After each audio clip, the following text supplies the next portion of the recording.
État d'âme. Bienvenue sur le podcast qui vous plonge dans l'univers de la santé mentale et physique des femmes. Suivez les témoignages émouvants, les histoires captivantes et les conseils des professionnels de santé pour vous éclairer sur des sujets spécifiques. Embarquez dans l'esprit et le corps des femmes pour un voyage unique et inspirant. État d'âme. Chaque femme est unique, mais certains parcours de santé s'entremêlent. Vous découvrirez tous les états d'âme, les émotions dont ces guerrières, ces combattantes, ces femmes exceptionnelles ont eu à affronter. Un podcast de Stéphanie Jarry.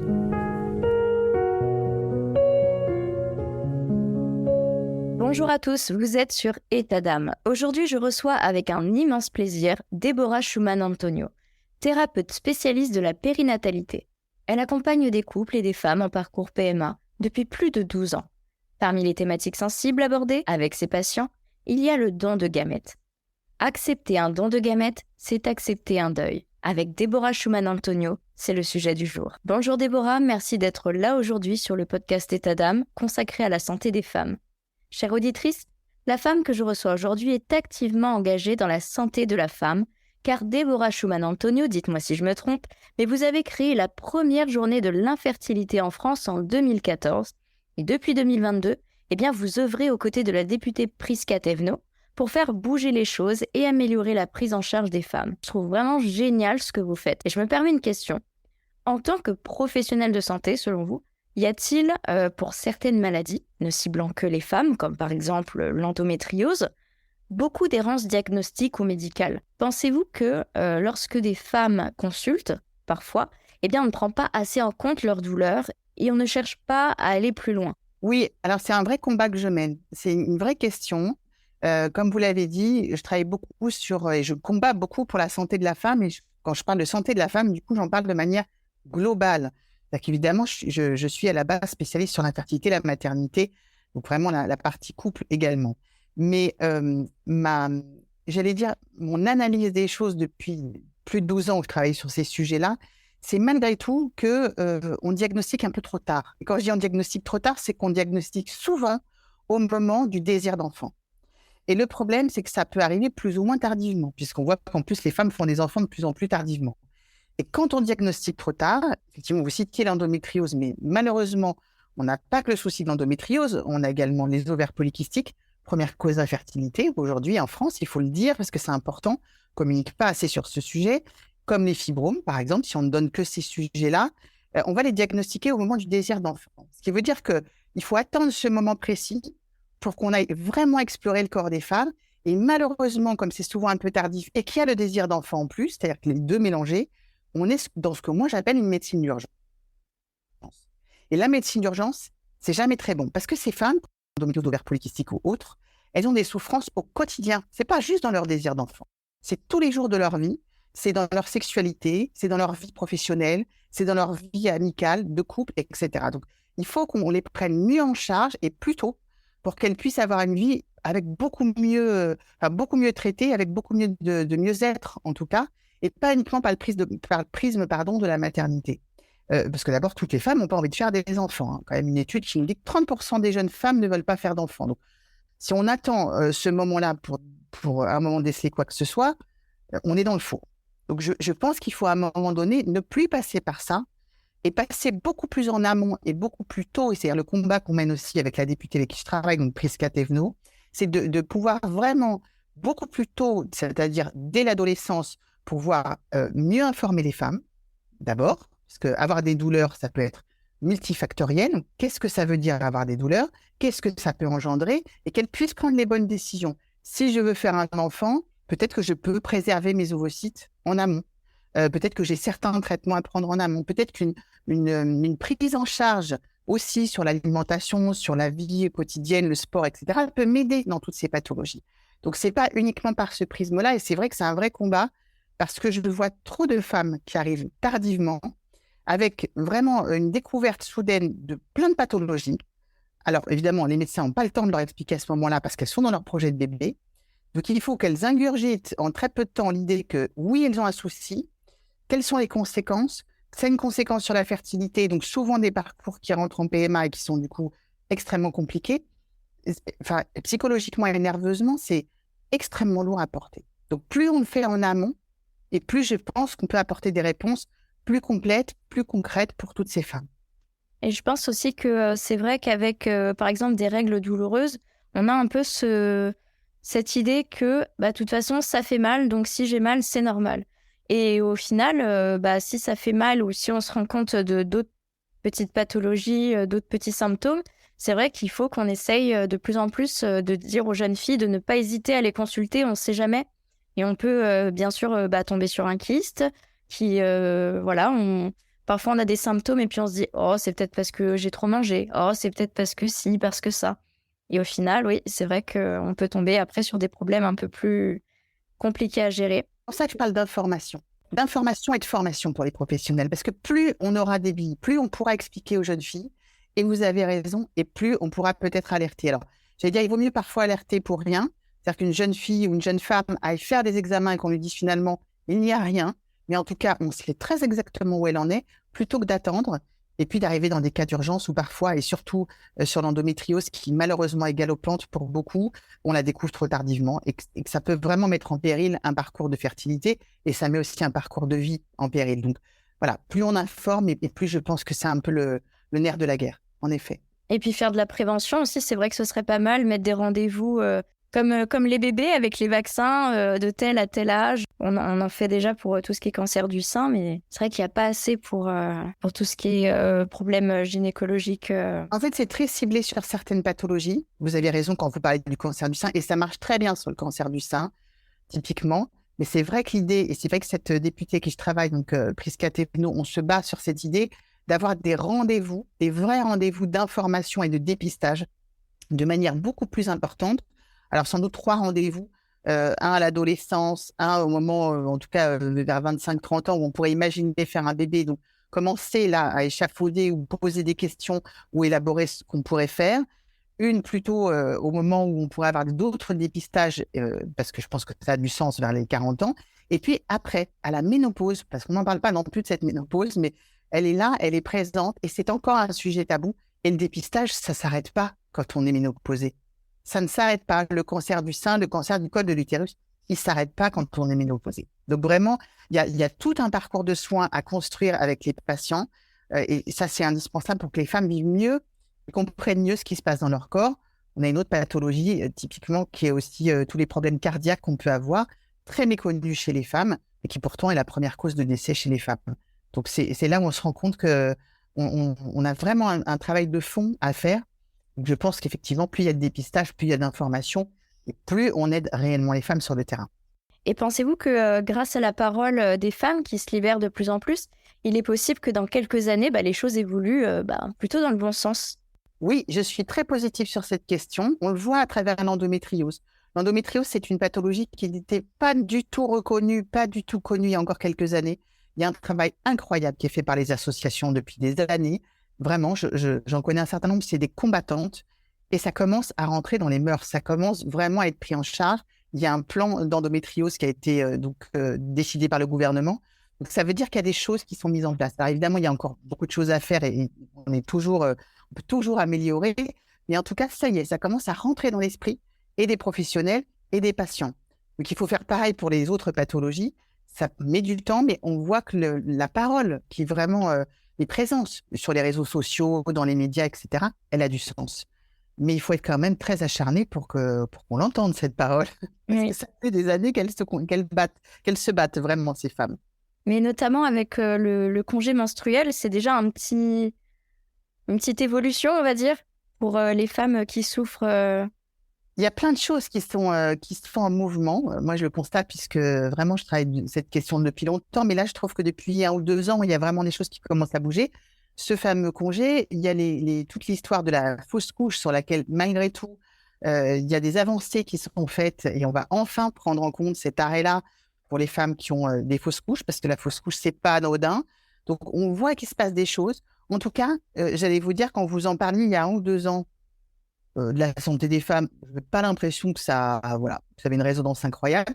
Aujourd'hui, ça commence vraiment à être dans les mœurs. Je vois le mot santé des femmes beaucoup. On a aussi une Femtech qui est très présente, qui qui fait un travail incroyable. Donc, on a toute une mouvance là de femmes qui s'emparent des sujets et qui s'emparent en tout cas de manière extrêmement positive. Donc oui, il y a un gros chemin qui est fait. On n'est pas au bout, hein. Mais là, j'allais dire que le mouvement est déjà là et c'est ça qui est important. Et puis, c'est entendu surtout. C'est ça qui est essentiel.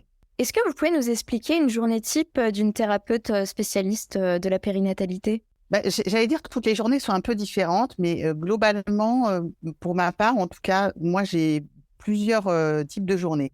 J'ai les journées où je suis dans mon cabinet, donc où je reçois des patients du matin au soir. Voilà, ça, c'est ma journée en général type.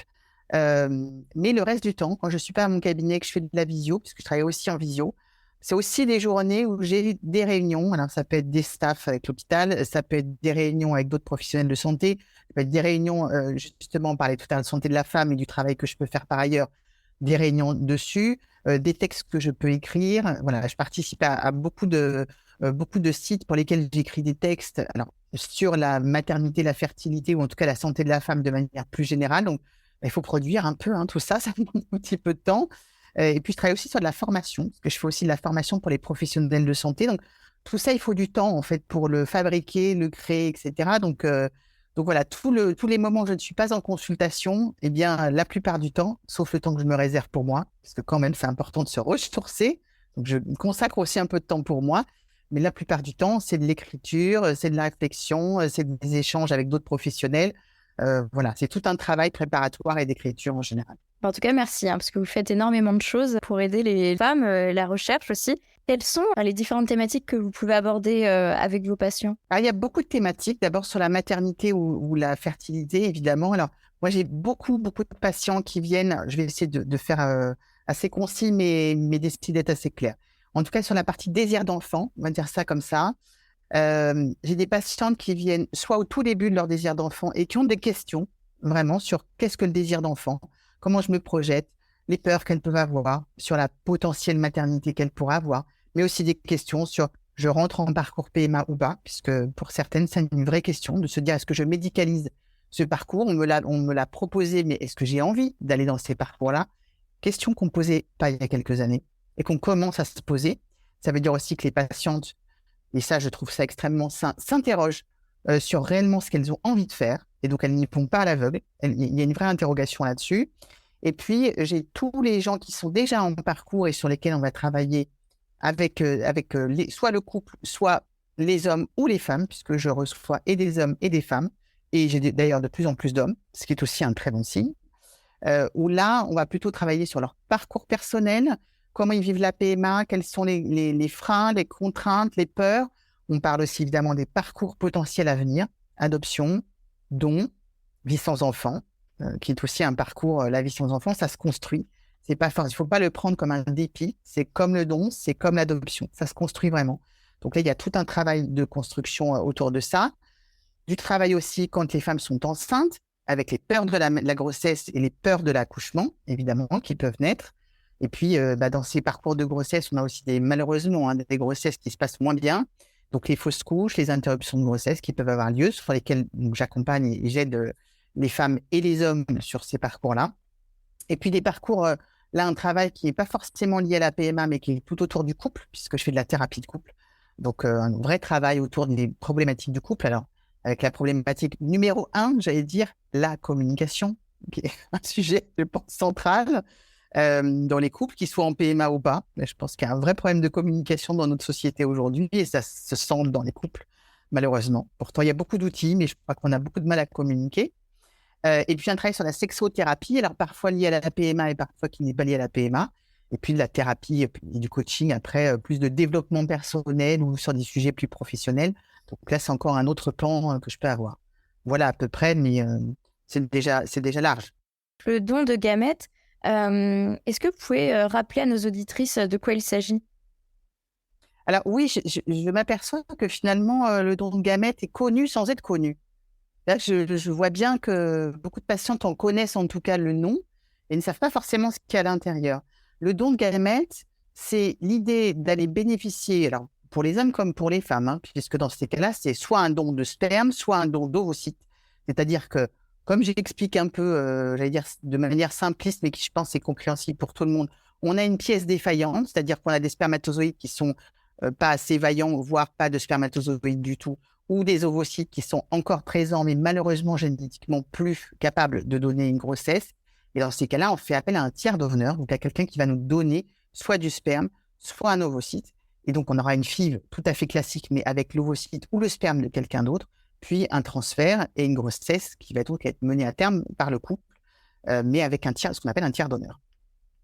Et du coup, vous recevez beaucoup de patientes ayant recours au don de gamètes ou de patients pour le don de sperme? Alors, oui, et je reçois de plus en plus d'hommes pour le don de sperme. Je commence par ça parce que l'infertilité masculine est quand même extrêmement tabou. On en parle très peu. On s'aperçoit quand même, et j'ai quand même un certain nombre d'années derrière moi j'allais dire, d'exploration. On a beaucoup plus aujourd'hui de problèmes autour du sperme que nous n'avons pu en avoir. On sait que les chiffres sont catastrophiques.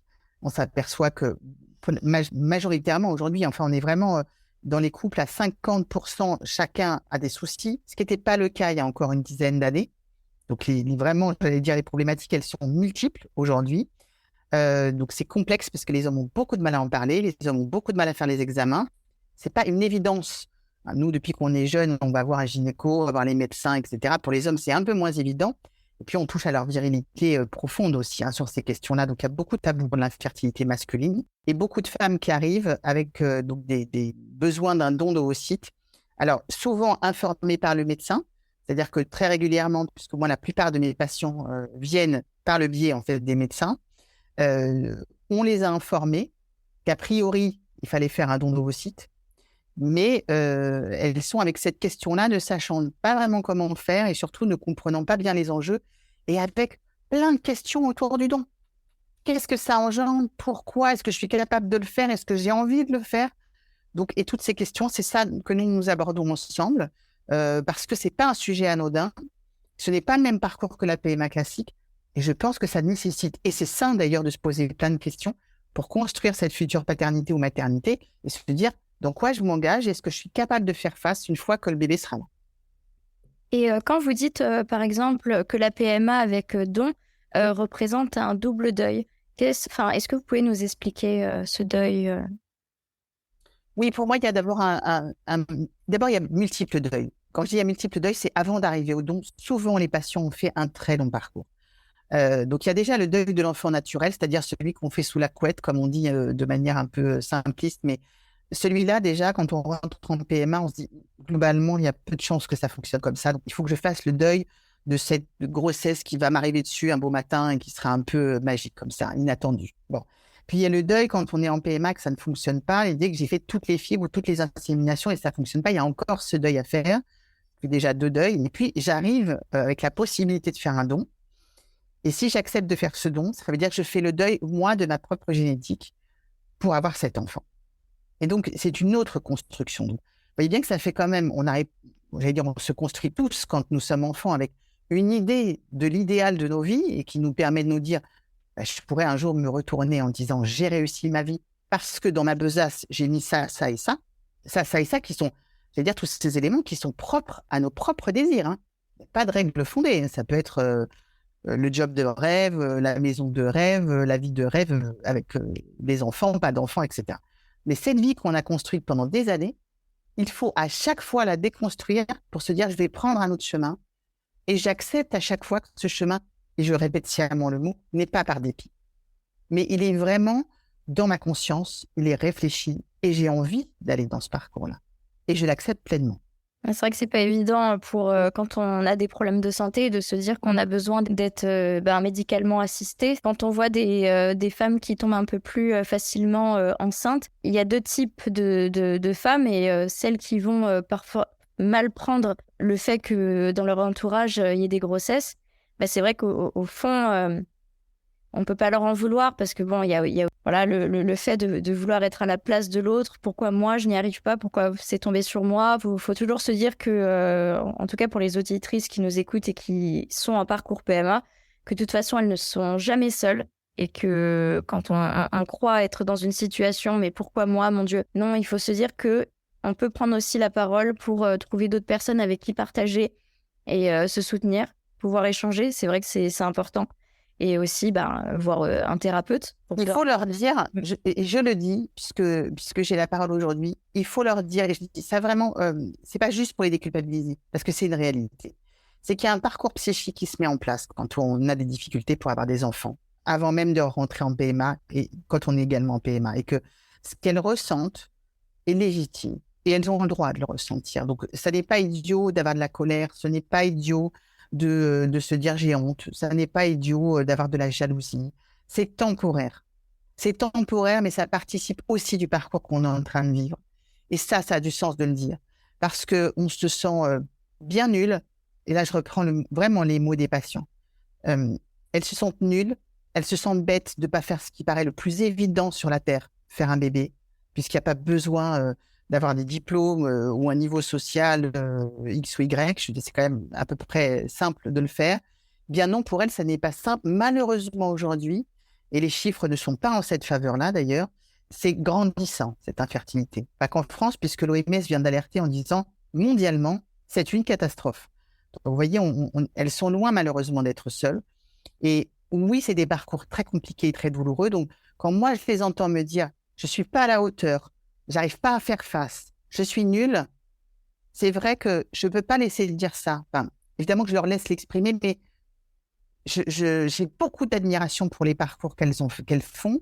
Il faut beaucoup de courage pour tomber et à chaque fois se relever. Donc, vraiment, ce sont des choix de vie très compliqués. Évidemment, assis à une table, on peut dire je ferai ci, je ferai ça, je réagirai comme ci ou comme ça.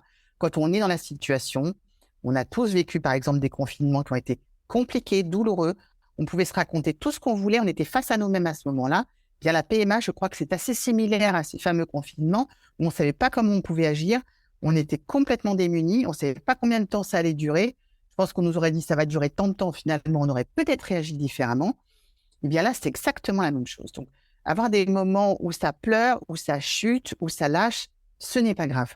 Ce sont des parcours qui ressemblent, à mon sens, plutôt à des marathons qu'à des 100 mètres. Il faut tenir la distance. Et pour tenir la distance, on ne le fait pas avec le sourire tous les jours et en étant positif tous les jours. Donc, plein de méthodes où on dit qu'il faut être positif, positif, positif. Moi, je crois surtout qu'il faut faire face à ses émotions, les écouter et se dire à un moment, j'ai le droit parfois d'y croire à 250%, et parfois j'ai envie d'arrêter. Et ça ne fait pas quelqu'un de moins bien, ça ne fait pas quelqu'un de faible, ça fait quelqu'un qui est un être humain. Et un être humain, c'est fait de ça. Mais ça n'empêche pas d'avancer. Et la plupart, elles avancent. Avec des choix de cornéliens. On parle du don, c'est pas un choix d'une grande évidence. Moi, j'ai jamais vu quelqu'un arriver et me dire « Je suis tellement contente, je rêvais depuis toujours de faire un don de aussi. » C'est pas vrai, c'est pas vrai. Elles mettent parfois des années pour en arriver à l'acceptation de ce don. Il faut accepter que par moment, ça nécessite du temps. Et ça revient tout à fait à ce qu'on disait tout à l'heure. Plus on dépiste tôt, plus on peut y réfléchir sereinement et on a du temps devant soi. Le problème, c'est que plus on le découvre tard, et plus c'est vraiment de l'urgence. Et on ne peut pas réfléchir, l'être humain est ainsi fait. Il a besoin de temps pour réfléchir et accepter. Ça n'existe pas, l'être humain qui, en 2 jours de temps, ou alors ça veut dire qu'il a déjà entamé un travail en amont, c'est pas vrai qu'il se réveille un matin en disant « ça y est, Eureka, je change tout et j'y vais comme ça ». Donc tout ça demande beaucoup de temps. Et on trouve, moi j'entends ça beaucoup chez les patientes, elle me dit « je suis nulle, je suis trop lente ». Non, chacun a son temps de maturation. Et ce temps, il est quand même extrêmement indispensable pour la suite, à chaque fois pour la suite et comment on va vivre les choses. Et puis en plus, c'est selon chaque femme que les traitements en plus sont plus ou moins longs, parce que déjà c'est des traitements lourds qui fatiguent. Et puis quand ça fonctionne pas tout de suite, parfois il faut attendre un laps de temps pour voir ce qui ne va pas, pour ensuite recommencer. Et c'est vrai que quand ça dure des années, faut avoir du courage. Déjà, moi, je tiens à féliciter toutes celles qui sont dans un combat depuis des années et qui ne lâchent pas, et même celles qui doutent. Enfin, tenez bon, et si vraiment c'est plus fort que vous physiquement, c'est pas grave aussi. Et celles qui lâchent, il ne faut pas non plus qu'elles se disent ou qui arrêtent. Et moi, je vois de temps en temps sur les réseaux des gens dire « mais non, lâchez pas, etc. » Non, je crois que c'est très personnel. Chaque parcours est très personnel. On peut trouver des similitudes, évidemment, avec d'autres gens, mais c'est très, très personnel. Et quand on arrête, ça veut dire qu'on est arrivé au bout de ce que nous pouvons supporter. Et peut-être que notre voisin, il en supportera 10, là où on en supportera 2. Ça ne veut pas dire qu'on est moins fort que notre voisin. Et je pense que savoir dire stop aussi à un moment, c'est une grande force. Je vois parfois des parcours qui vont très loin. Quand je dis très loin, c'est que ça n'a même plus de sens. On est dans une course à l'enfant à tout prix, avec beaucoup de dégâts physiques, psychiques, euh, et pas forcément la certitude d'en avoir un. Donc c'est vrai que trouver le bon compromis entre j'ai l'impression que j'ai fait tout ce que je pouvais et là j'arrête et je suis en paix avec moi, et parfois des fuites en avant où c'est vrai que c'en est presque alarmant parce qu'on ne sait pas jusqu'où ça peut aller. C'est ça qu'on construit aussi quand on travaille sur soi. C'est le moment où on va pouvoir s'arrêter, si on doit s'arrêter, et savoir l'accepter. Mais il ne faut pas, dans un cas comme dans l'autre, se dire j'étais moins bien que quelqu'un d'autre. Bah, non, parce que je vous dis, face à l'adversité, c'est bien le seul moment de la vie où on connaît la vérité sur nous. C'est C'est ça. pas très grave. J'allais dire, c'est presque un chemin initiatique. C'est ça, comme ça qu'il faut le prendre, à mon sens. Mm. Et c'est très bien dit. Ça va aider beaucoup de femmes, je pense, ont cette petite pensée et de se dire oh là là, mais qu'est-ce qu'on va penser de moi si j'abandonne? Non. Donc je pense que vos mots vont. C'est pas ce que les autres pensent de nous. Et vous avez raison. C'est pas ce Mm. que les autres pensent de nous. C'est C'est ça. comment moi, je suis en paix avec moi-même, en Mm. fait. Il y a ça qui compte. Même si les gens vous disent c'est complètement idiot, arrête-toi ou continue. Il Mm. n'y a que nous, en fait, qui puissions savoir à quel moment c'est le moment de trop. Voilà. C'est comme le verre de trop, quand on boit, on le sent. Hein. On sait qu'on se dit celui-là, il ne va pas me faire du bien. Ben, là aussi, on sent. En fait, il y a un Voilà. moment où beaucoup de patients qui me disent ça devient plus dur d'y aller, je veux pas, je suis plus moteur, je me sens mal avec cette situation, etc. Là, c'est les indicateurs où on sent qu'elles arrivent au bout de quelque chose. Donc, c'est apprendre à s'écouter et c'est pas très grave. J'allais dire, il y a un moment donné, il n'y a pas de concours de celle qui va faire mieux, plus, etc. Oui. Être en accord avec soi. Pour la loi bioéthique de 2021 qui consacre le droit d'accès aux origines pour les personnes nées d'un don de gamètes, à leur majorité, qu'est-ce que vous pensez de ce sujet? Écoutez, j'ai pas d'avis tranché sur la question. Moi, je crois que ça appartient aux patients. Euh, D'abord parce moi, comme je dis aux patients, j'ai pas de souci avec aucune technique ou avec aucun sujet autour de la maternité. J'ai vraiment le souci de l'individu qui est en face de moi. Et donc, je pense que chacun a envie ou pas, un moment, d'en parler à son enfant et de comment en parler et surtout à quel moment il a envie de lui dire il y a un tiers d'honneur et je veux te mettre en relation ou tu peux te mettre en relation si tu en as envie ou pas. Donc, c'est vraiment, j'entends des grands questionnements entre est-ce que j'ai envie. Alors, lui dire, la plupart du temps, les gens disent bien sûr que j'ai envie de lui dire. Et moi, là, pour le coup, c'est un grand oui. Il faut le dire à son enfant, c'est son histoire. Donc, on a fait un choix, c'est vrai, mais il y a un moment donné, on ne peut pas élever un enfant en lui disant tu ne dois pas mentir. Et nous, on ment sur ses origines. Et je pense que plus un enfant le sait tôt, et plus il va l'apprécier comme il doit être apprécié et comprendre pourquoi ça a été fait. Ce n'est pas un sujet tabou, donc ça devient un sujet dont on peut partager et parler. Euh, je pense que c'est bien si les patients ont le désir en fait de laisser ces informations. Maintenant, je mets juste un point important pour moi, qui est de ne jamais oublier qu'on parle bien, et je dis le mot depuis tout à l'heure, d'un tiers donneur. On ne parle pas, comme dans le cas de l'adoption, par exemple, de parents.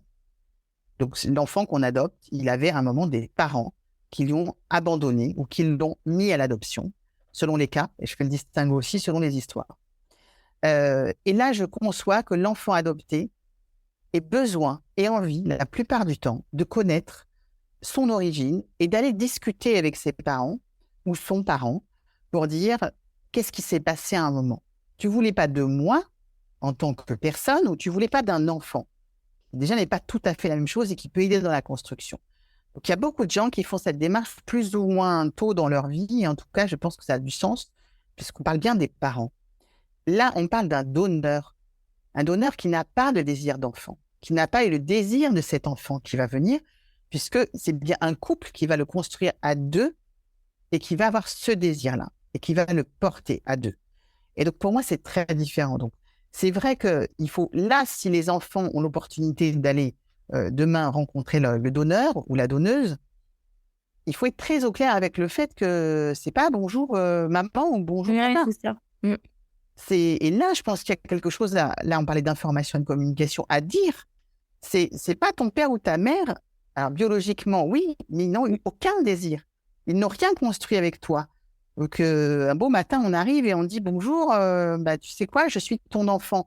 Alors, effectivement, biologiquement, il y a une partie génétique, mais il n'y a pas le désir. Donc, c'est pas tout à fait la même recherche, à mon sens, vraiment que dans l'adoption. Et je fais vraiment sciemment le parallèle, où là, on peut imaginer qu'à un moment, il s'est passé quelque chose pour que cette personne nous mette à l'adoption ou arrête temporairement, pour X ou Y raison, d'être notre parent. Le donneur, en fait, là, son désir, c'était de pouvoir aider d'autres personnes voulant des enfants. Exactement. Et qui lui-même a peut-être fait des enfants depuis et avec quelqu'un avec qui il avait le désir d'avoir cette maternité ou cette paternité. Donc, c'est là où il faut bien expliquer que, non, en fait, cette personne, elle va pas, demain, tu ne vas pas l'appeler maman et elle ne va pas t'accueillir. Sinon, il y a quelque chose qui ne serait pas très sain, en fait, dans cette relation-là. Voilà. Il ne suffit pas de donner un ovocyte ou du sperme pour devenir parent. Il y a toute une démarche, et c'est là où je pense qu'il ne faut pas se tromper. Il y a quand même une vraie démarche, et dans le don, c'est quand même indispensable. C'est une discussion qu'on a beaucoup avec les patients. C'est le fait de faire le distinguo entre vraiment le côté génétique du terme, c'est-à-dire que génétiquement, je donne des choses à mon enfant, et ensuite, par acquisition, je vais donner d'autres choses. Dans l'éducation, je vais lui transmettre fondamentalement ce que je suis. Et ce que je suis, c'est des valeurs, c'est des croyances, c'est une culture, c'est une religion, c'est une histoire. Ça n'est pas dans mes gènes. Ça n'est que dans ce que je vais raconter à mon enfant, culturellement, ce que j'ai envie de lui transmettre. Et d'un parent à un autre, on ne construira pas et on ne donnera pas la même chose. Donc, c'est mon avis pour moi, et je fais toujours le distinguo entre être une mère et être une maman. Mais ça peut paraître idiot, mais pour moi, il y a tout un côté génétique quand on est une mère. Voilà, on construit son enfant dans son ventre. C'est pour ça que d'ailleurs, dans le don, c'est ça qui est extraordinaire, c'est cette relation qui va naître pendant 9 mois dans le ventre de la femme qui va recevoir soit un don de sperme, soit un don d'ovocyte. Et cette relation se construit dès cet instant-là, indéniablement, et ça a énormément de sens. Et puis, de l'autre côté, ce que je vais lui donner tous les jours de ma vie, jusqu'au bout de ma vie, je vais devenir le parent de quelqu'un, c'est-à-dire responsable de quelqu'un à qui je vais donner un certain nombre d'éléments pour le construire et en faire la meilleure personne possible, évidemment selon nos critères, qui sont d'un individu à un autre différents. C'est vrai, on n'a pas tous la même définition. Et c'est ça qui est bien. Sinon, ça ferait des êtres humains un peu pénibles. Donc ça, ce travail-là, il a du sens. Un même ovocyte ou un même embryon dans une autre famille n'aura pas du tout la même histoire. Ouais. Et ça, on oublie souvent le côté affectif, émotion, transmission, qui est quand même, à mon sens, le principal job des parents. C'est pas juste le fabriquer. Et là, je le dis d'autant plus que quand c'est nos gènes à nous, on a l'impression que, comme c'est nos gènes, presque tout le job, il est fait, mais c'est pas vrai. On se pose pas forcément la question. Le vrai job, c'est après. C'est vrai. Oui, une fois qu'il est là et qu'il est en bonne santé, comment je fais grandir cet enfant? Comment je l'accompagne tous les jours? Et effectivement, comme je disais, la plupart des enfants, dès qu'ils sont informés de cette histoire de don, n'en font pas cas, puisque les parents n'en font absolument pas cas eux-mêmes. Ils l'ont accepté. Ça n'est plus un sujet tabou ou un sujet, on va dire, les secrets de famille, on les découvre toujours, toujours. On sent qu'il y a un sujet un peu gênant autour. Les enfants ne mettent pas les pieds en se disant c'est dangereux. Je sais que je ne peux pas y aller, mais un jour j'irai. Donc, plus, j'allais dire, on partage avec eux rapidement et plus ils sont dans la compréhension, évidemment en adaptant notre langage en fonction de l'âge de l'enfant. On ne va pas lui expliquer la même chose à 2 ans qu'à 18 ans, mais je pense que ça se construit tout du long de la vie, cette relation, et le fait de lui dire comment il a été construit et pourquoi on a fait ces choix-là. Le fait de consulter un thérapeute, c'est vraiment super important, notamment avant de commencer un parcours PMA. Est-ce que vous auriez un conseil à donner aux auditrices qui nous écoutent et qui n'arrivent pas à vivre pleinement le fait d'avoir recours aux dons de gamètes pour leur parcours PMA? Oui, je pense que déjà, il faut en parler très en amont. Quand je dis très en amont, c'est que chez les hommes, d'ailleurs, c'est assez surprenant. Parce que chez les hommes, ils vous disent tant qu'on n'a pas fini un truc, on ne va pas parler d'un autre truc. Bon, c'est leur manière de faire. Moi, je crois beaucoup au fait que plus on s'imprègne des questions, plus on en discute, et d'ailleurs, on a le droit de changer d'avis. Quand on en discute, c'est bien le principe. C'est pas, on ne va pas arrêter sa réflexion à un instant T. Mais moi, je pense que la discussion, l'échange et construire sa réflexion, ça a du sens. Quand je dis ça a du sens, c'est par exemple, je vais beaucoup mettre mes patientes en relation les unes avec les autres quand il y a don, par exemple, pour que celles qui l'ont déjà vécu, celles qui ont du recul, puissent éventuellement raconter leur histoire et partager leur histoire. Et moi, je vois beaucoup de solidarité. Dès que je demande à un patient, est-ce que vous êtes d'accord pour échanger avec un autre, ou est-ce que vous êtes d'accord pour donner votre témoignage, je ne sais pas, un journaliste, un podcasteur, etc. Les gens vont le faire. Ils ont à cœur de partager parce que eux, ils en sont un peu sortis et ils se disent, si je peux aider, eh bien, ma contribution, elle a du sens. Donc, ça a du sens. Lire des témoignages, rencontrer des associations, tout ça a du sens, à mon avis, dans la construction, pour pouvoir se dire à un moment, je prends la décision d'aller vers le don et je prends la décision ou pas. D'ailleurs, quand je dis ou pas, c'est que ce n'est pas parce que c'est une des solutions qu'on vous propose que c'est celle que vous allez accepter. Et je le dis d'autant plus que ça n'est pas une évidence. Et souvent, je pose cette question au couple. Quel enfant voulez-vous? Alors, je ne parle pas de la couleur des yeux, des cheveux, du sexe, hein, évidemment. Mais quelle était votre idée de faire un enfant? Ça représente quoi? J'ai parfois des couples qui très spontanément me disent faire un enfant de nous. Faire un enfant de nous, ah ben là, il y a le don. Est-ce que ça répond vraiment à votre demande ou est-ce que vous êtes capable de dépasser ça? Et tout le monde n'a pas effectivement la même construction ou la même idée de faire l'enfant. Donc ça a du sens, à mon avis, de se poser ces questions très en amont, parce que vous voyez, c'est quand même une sacrée question. Comme ça, à mon avis, ça engendre un peu quand même des débats dans nos têtes. Et c'est encore une fois, je le dis, c'est sain de se poser des questions. Ce qui est sain, c'est d'y aller sans réfléchir, en se disant je réfléchirai après. Non, après, c'est trop tard. C'est avant. Et comme je dis aux patients, d'ailleurs, on ne répondra jamais à toutes les questions. Parce que quand on attend un enfant, on se pose d'autres questions. Et c'est pas très grave. Il y aura aussi du temps pour y répondre. Mais en tout cas, celle du don, elle est vraiment, à mon sens, dans la réflexion, dans la construction intellectuelle avant. Et puis, c'est aussi un dialogue entre deux individus dans le couple. Et il ne faut pas l'oublier. C'est-à-dire que chacun a le droit d'avoir sa propre opinion. Il ne faut pas le faire pour faire plaisir à l'autre.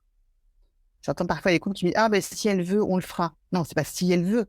C'est vous qu'avez-vous envie. C'est-à-dire qu'on demande à chacun de se positionner. Et parfois, ça c'est le problème quand on pose une question, parfois on n'obtient pas la réponse qu'on veut. Hein.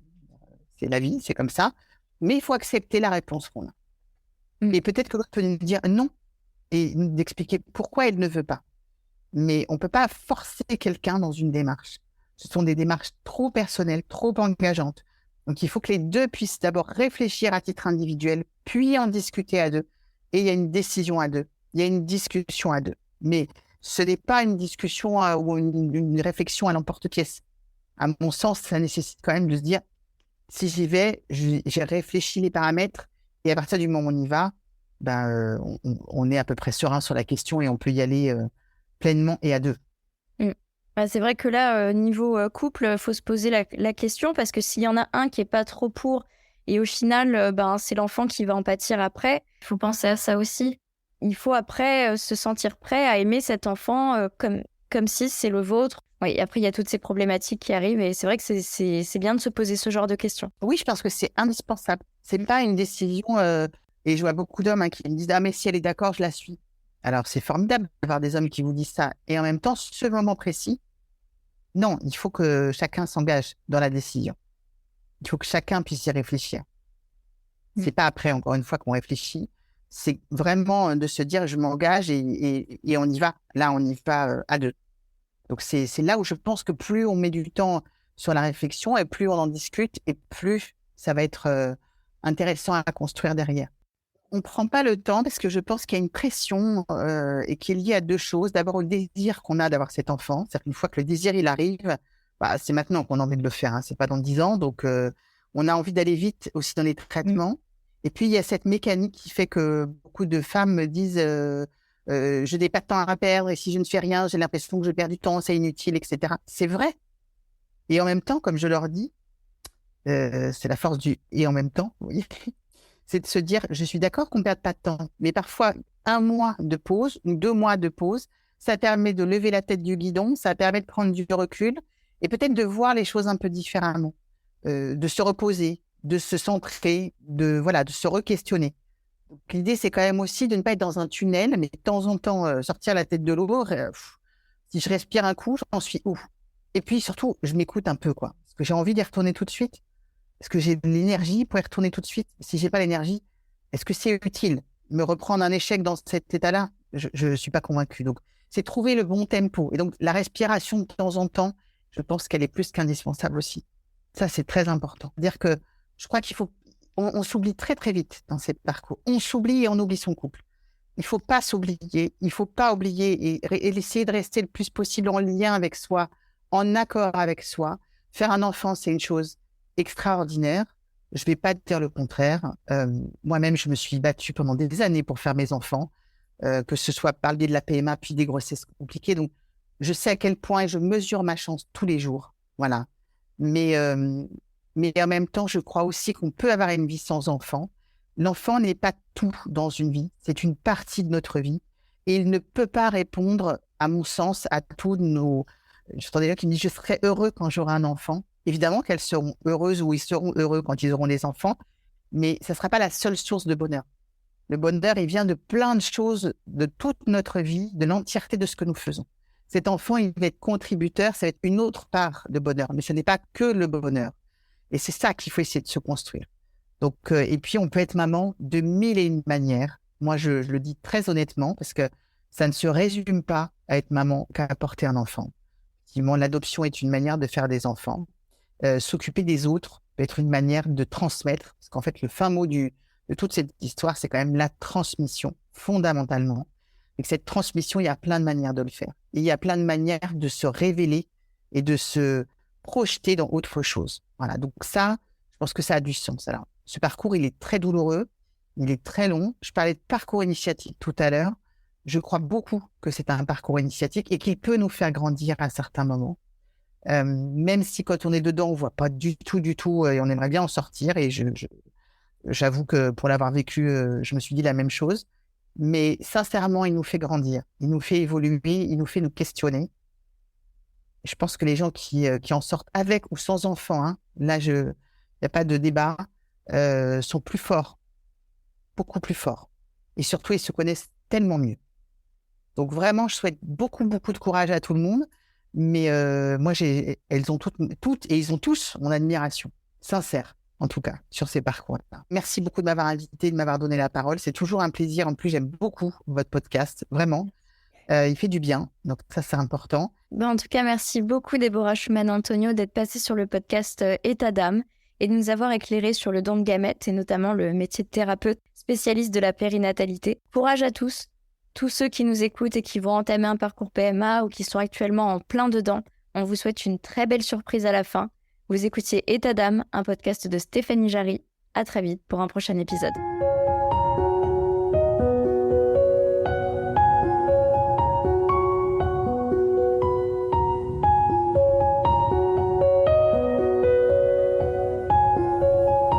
État d'âme. Bienvenue sur le podcast qui vous plonge dans l'univers de la santé mentale et physique des femmes. Suivez les témoignages émouvants, les histoires captivantes et les conseils des professionnels de santé pour vous éclairer sur des sujets spécifiques. Embarquez dans l'esprit et le corps des femmes pour un voyage unique et inspirant. État d'âme. Chaque femme est unique, mais certains parcours de santé s'entremêlent. Vous découvrirez tous les états d'âme, les émotions dont ces guerrières, ces combattantes, ces femmes exceptionnelles ont eu à affronter. Un podcast de Stéphanie Jarry.